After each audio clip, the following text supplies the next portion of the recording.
Friends, welcome to my YouTube channel. So let's start our fifth chapter from Science Cordova new edition जो है वहाँ से लिया गया है. That is a conservation of plants and animal. Conservation होता है संभाल के रखना, है ना. तो प्लांट्स एंड एनिमल्स का कंजर्वेशन है. अब क्यों करना है हमको, क्या ज़रूरत है, क्या फ़ायदे हैं कंजर्वेशन से या फिर क्या नुकसान है अगर हम नहीं करेंगे तो ये सारी चीज़ हम इसमें स्टडी करेंगे. And if you are continuously watching my videos kindly subscribe, क्योंकि मैं अभी आपको डिटेल सेंड करूँगी कि नए स्टूडेंट्स आ रहे हैं and watching my videos but subscribe करके नहीं जा रहे. So guys please subscribe, it is important for me. So let's start.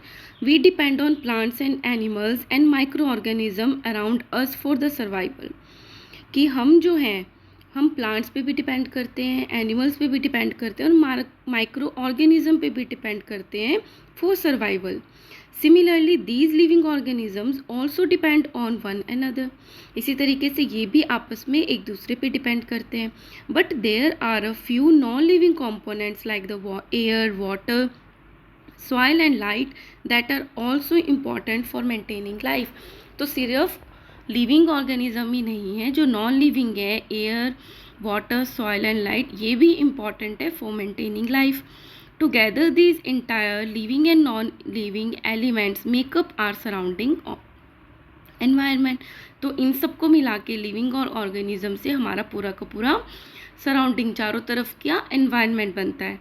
The interaction और the inter relation of living things with their surrounding is called an ecosystem. Ecosystem क्या है, तो ये जो इंटर रिलेशन है, जैसे हमारा डिपेंड होना प्लांट्स, एनिमल और माइक्रो ऑर्गेनिज्म पे, या फिर इनका आपस में डिपेंड होना, या फिर हमारा किस पे डिपेंड होना, जो सॉइल है, लाइट है, वाटर पे.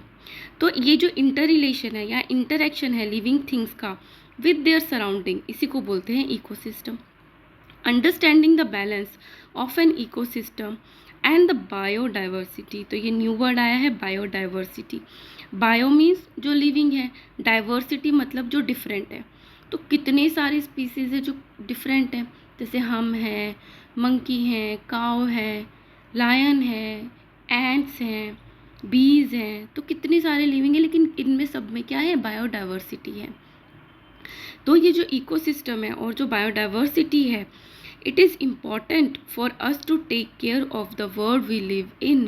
तो इकोसिस्टम को भी बैलेंस करना है, किसके साथ, बायोडाइवर्सिटी के साथ. ठीक है.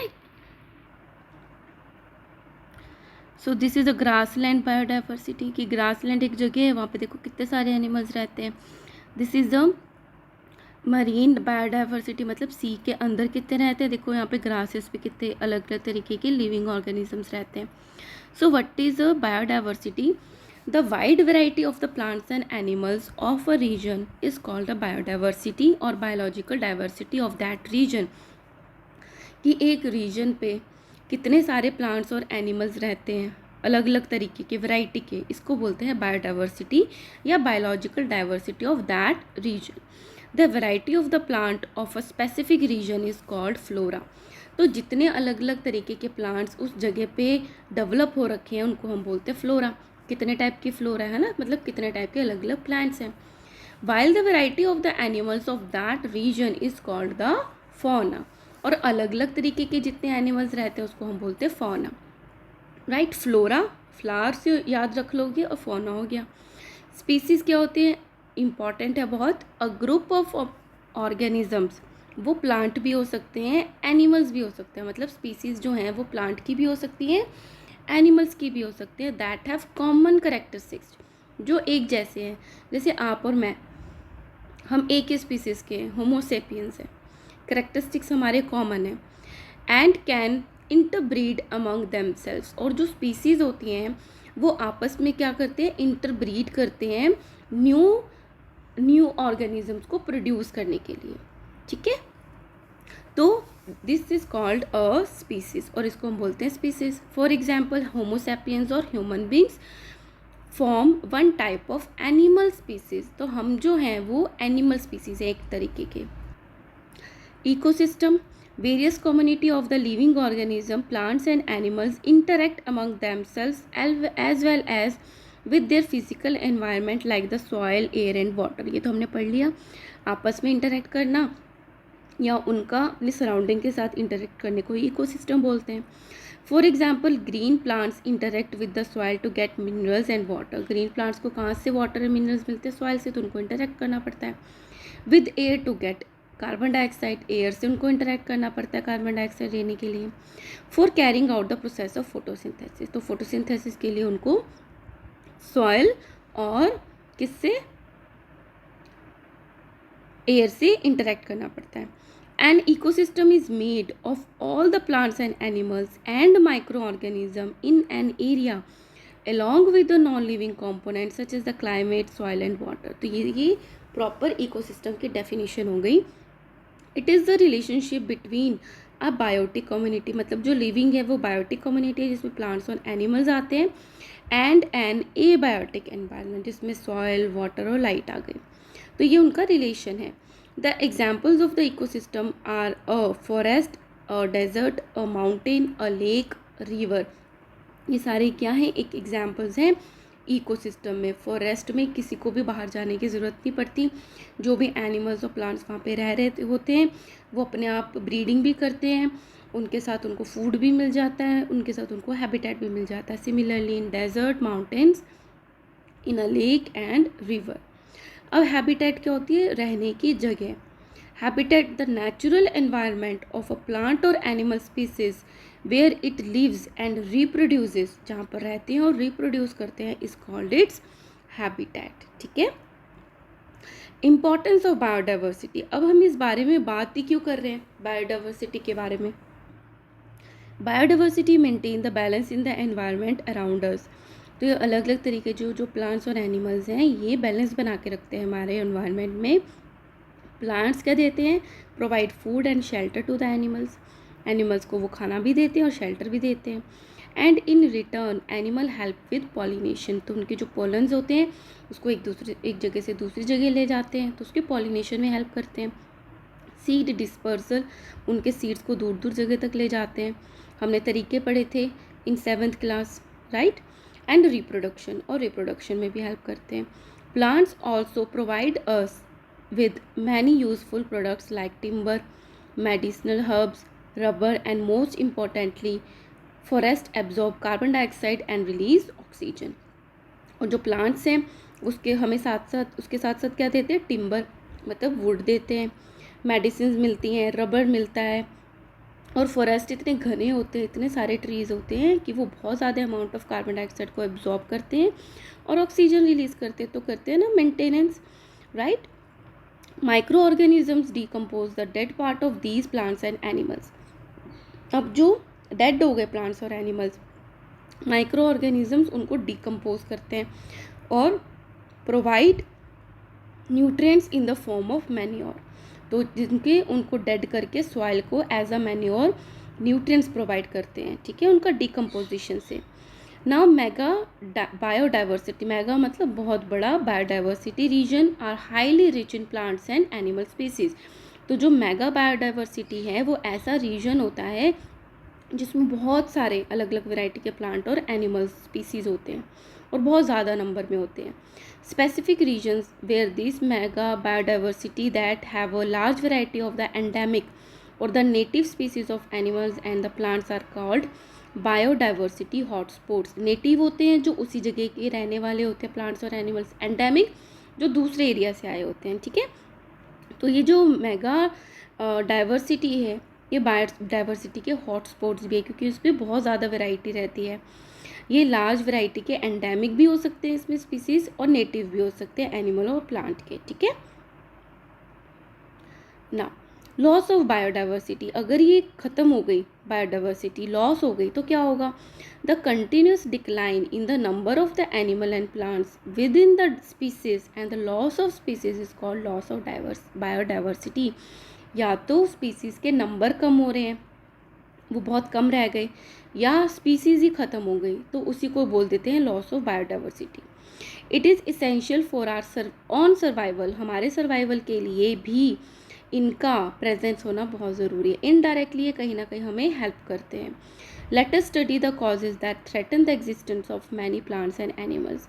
अब उन रीजंस के बारे में बात करेंगे कि क्यों जो प्लांट्स एंड एनिमल्स हैं उनका जो एग्जिस्टेंस है वो थ्रेटन्ड हो रहा है, खतरे में है। Some of the major causes. Deforestation हमने बहुत जगह पढ़ लिया, उससे बहुत सारे नुकसान होते हैं, उससे बायोडाइवर्सिटी भी लॉस होती है। The clearing of forest by cutting down forest trees over a wide area is called the deforestation. बहुत बड़े लेवल पे बहुत सारे ट्रीज को कट करना is called the deforestation. Forest को ही काट देते हैं। Deforestation has taken place due to, अब ये करते क्यों हैं? क्योंकि उनको होम्स बनाने हैं बहुत सारे, उसके लिए factories, roads and dams, human use के लिए उनको जगह चाहिए, घर बनाने के लिए, फैक्ट्रीज बनाने के लिए, रोड्स और डैम्स के लिए। To obtain wood as a fuel and for making furniture and paper, उनको लकड़ी चाहिए फ्यूल के लिए, फर्नीचर बनाने के लिए, पेपर बनाने के लिए, इसलिए वो डिफॉरेस्टेशन कर देते हैं। To obtain more agricultural land for cultivation of crops, population बढ़ रही है, डिमांड बढ़ रही है, तो उनको एग्रीकल्चर लैंड के लिए जगह चाहिए। For mining of minerals such as the coal, petroleum and ores, ठीक है, माइन करने के लिए उनको जगह चाहिए ताकि उनको कोल मिले, पेट्रोल मिले और ओर्स मिले। ओर्स क्या होते हैं? ओर्स होते हैं जैसे आयरन, कॉपर, जिंक है, तो हमें वो धरती के अंदर ऐसे नहीं है कि आपको आयरन मिल जाएगा, आप खोदोगे और आपको आयरन मिल गया, आपने माइनिंग करी आपको जिंक मिल गया, नहीं, सारे के सारे एलिमेंट्स आपस में मिक्सचर बना होता है, तो वो एलिमेंट्स के मिक्सचर को ओर बोलते हैं, जिससे हमें अलग करना पड़ता है, मिनरल्स को, जिंक को अलग करना पड़ता है, कॉपर को अलग करना पड़ता है, ठीक है। तो इन सब के लिए माइनिंग की जाती है। Over grazing by the cattle, sheep and horse's is another cause of deforestation. जब जो कैटल्स हैं ये सब ज़्यादा ग्रेजिंग मतलब चर लेंगे, है ना, चराने के लिए ले जाते हैं फॉरेस्ट में, तो भी तो डिफॉरेस्टेशन होता है जब ओवर ग्रेजिंग हो जाती है। Over grazing not only destroy the grass land, तो जहाँ पे ग्रासेज है सिर्फ उसको ही डिस्ट्रॉय नहीं करते हैं, but also the young trees of forest, जो छोटे छोटे से प्लांट्स हैं, जो छोटे छोटे ट्रीज हैं, उसको भी ख़त्म कर देते हैं। All the above causes of deforestation, अब ये सारे रीजंस हैं डिफॉरेस्टेशन के, आर ह्यूमन मेड कॉजेज, ये ह्यूमन ने किए हैं। There are some natural causes, कुछ नेचुरल कॉजेज भी हैं डिफॉरेस्टेशन के, लाइक फॉरेस्ट फायर, बहुत गर्मी थी, आग लग गई, ड्राई था, आग फैल गई, तो डिफॉरेस्टेशन हो गया। सीवियर ड्रॉट, सूखा पड़ गया, बारिश नहीं हुई।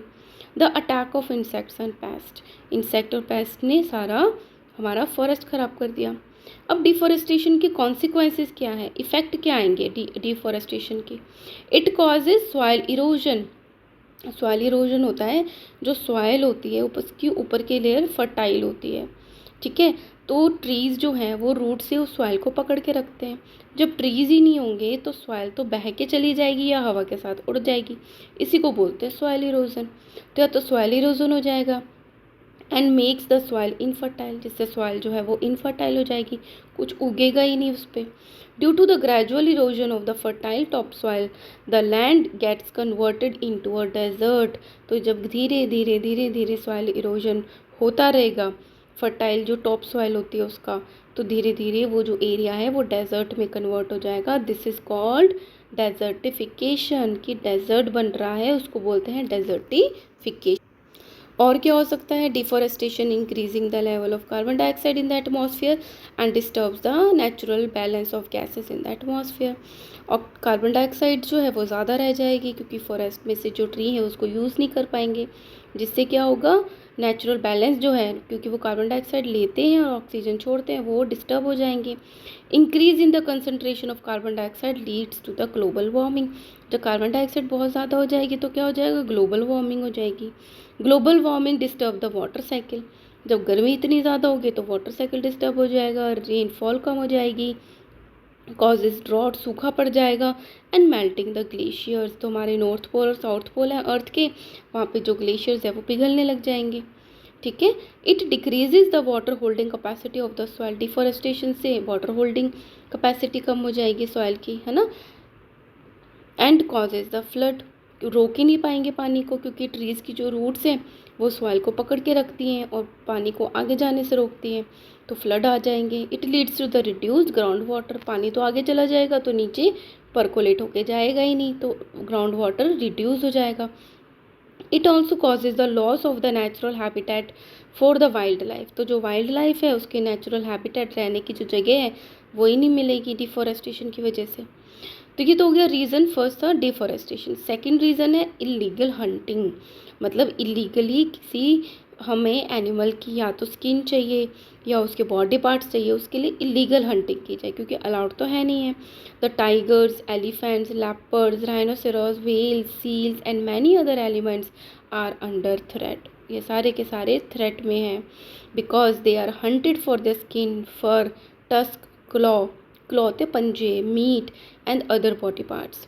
Hunting of the animals is illegal, किसी एनिमल को मारना इलीगल है ना। The illegal hunting of wild animal for the commercial, और उनको मार के उनके पार्ट्स निकाल के उनको बेचना है ना, तो कमर्शियल यूज़ है, इज कॉल्ड द पोइचिंग, इसको पोइचिंग बोलते हैं, right. So poaching is illegal. Third is pollution. Pollution of the soil, air and water adversely affects many plants and animals. तो जब पोल्यूशन होता है सॉइल, वाटर और air का, तो उससे क्या होता है, ये सारे जो होते हैं इन पे बुरा इफेक्ट पड़ता है प्लांट्स और एनिमल्स पे। पेस्टिसाइड्स और other harmful chemicals accumulating in the water bodies like lakes and ponds. तो जो पेस्टिसाइड्स और हार्मफुल केमिकल्स हैं ये वाटर बॉडीज़ में इकट्ठे हो जाते हैं। तो जब ये केमिकल्स इकट्ठे हो जाएंगे लेक्स एंड पॉन्ड्स में, तो उसमें जो फिशीज़ हैं और अदर एक्वेटिक एनिमल्स हैं वो मर जाते हैं। Oil spill is also great threat to marine organisms. Marine मतलब ओशियन में जो हम ऑयल गिराते हैं फैक्ट्रीज से, तो उससे भी डेड हो जाते हैं। क्यों डेड हो जाते हैं? क्योंकि ऑयल तो ऊपर ऊपर रहता है जिससे ऑक्सीजन जो है वाटर में घुल नहीं पाती, तो वो मर जाते हैं। Natural disaster.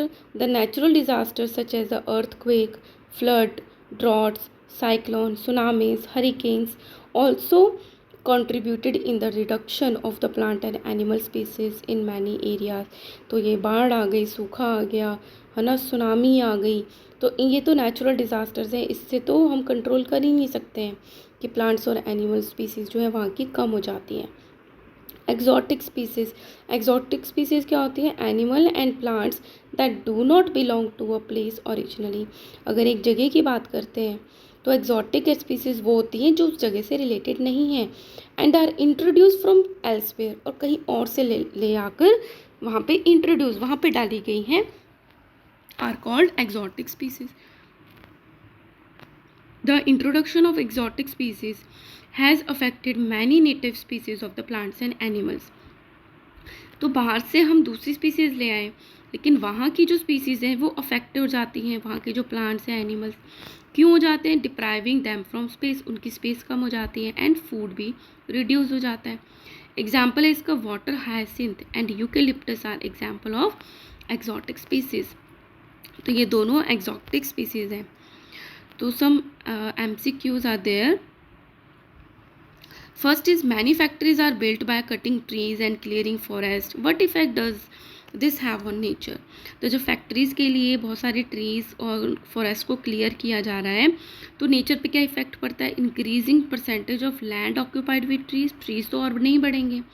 Sudden boost in the plant growth, जब ट्री काट रहे हैं तो प्लांट ग्रोथ कैसे होगी? अवेलेबिलिटी ऑफ मोर फूड और वाइल्ड लाइफ कैसे होगा? Decrease in number of wild life, yes, क्योंकि जब हम बहुत सारे फॉरेस्ट को कट कर देंगे और ट्रीज़ को कट कर देंगे तो वाइल्ड लाइफ कम हो जाएगी। Regions with more trees experience less soil erosion, why? जहाँ पे ज़्यादा ट्रीज़ होते हैं वहाँ पे सॉइल इरोजन कम होता है। क्यों? The roots of the trees hold the top layer of the soil firmly, yes, क्योंकि जो रूट्स हैं वो ट्रीज़ की वो टॉप लेयर को होल्ड करके रखती हैं।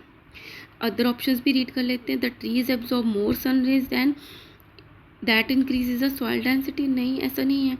The trees store extra food in the soil, नहीं, ऐसा भी नहीं है। The trees add dead leaves into the soil so increase the soil quantity, नहीं, इरोजन की बात हो रही है क्योंकि वो होल्ड करके रखता है। ठीक है, so here I am stopping this video guys. Next video में हम कंजर्विंग बायोडाइवर्सिटी, कैसे कंजर्व करेंगे हम बायोडाइवर्सिटी को, यहाँ से पढ़ेंगे। And students, if you like my work kindly like, share and subscribe. Thank you.